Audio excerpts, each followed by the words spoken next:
আমি চামড়ার মোজা পরি, আমার জানার বিষয় হলো মোজার উপর মাসেহের বিধান কি, শুরু এবং শেষ কিভাবে হবে, মোজা খুলে ফেললে কি অজু ভেঙে যাবে? প্রিয় ভাইয়েরা, ইসলামে যতগুলো চমৎকার বিধান আছে এর মধ্যে একটা বিধান রাসূলুল্লাহ সাল্লাল্লাহু আলাইহি সাল্লাম উম্মতে মুহাম্মদীর জন্য আল্লাহর পক্ষ থেকে দিয়ে গেছেন।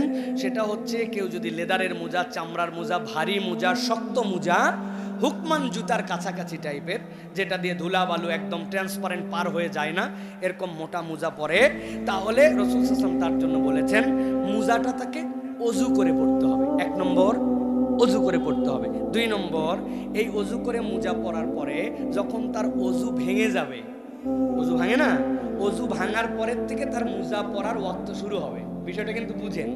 3 নম্বর, এই মোজা যে সে পড়লো সেই মোজার জন্য 2 ধরনের হুকুম হবে। যদি সে মুকিম হয় তাহলে তার জন্য 24 ঘন্টা, আর যদি মুসাফির হয় তাহলে তার জন্য 3 দিন 3 রাত। নবী করিম সাল্লাল্লাহু আলাইহি ওয়াসাল্লাম বলেছেন জাআলা রাসূলুল্লাহ সাল্লাল্লাহু আলাইহি ওয়াসাল্লাম সালাসাতা আইয়ামিন ওয়া লায়ালিয়াহুন্না লিল মুসাফির।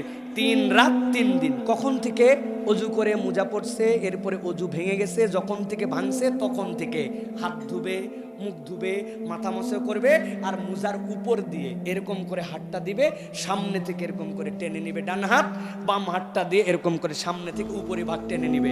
তাহলে 3 দিন 3 রাত পর্যন্ত মুসাফির অবস্থায় থাকতে পারবে, মুকিম অবস্থায় 24 ঘন্টা। তবে যদি মোজা খুলে ফেলে তাহলে তার অজুর ওই শর্ত ভেঙে যাবে। তাহলে নতুন করে অজু করে আবার পড়বে, আবার সেখান থেকে মুকিমের জন্য 24 ঘন্টা, মুসাফিরের জন্য 3 দিন। সহজভাবে বুঝিয়েছি, আশা করি আপনার উত্তর পেয়েছেন।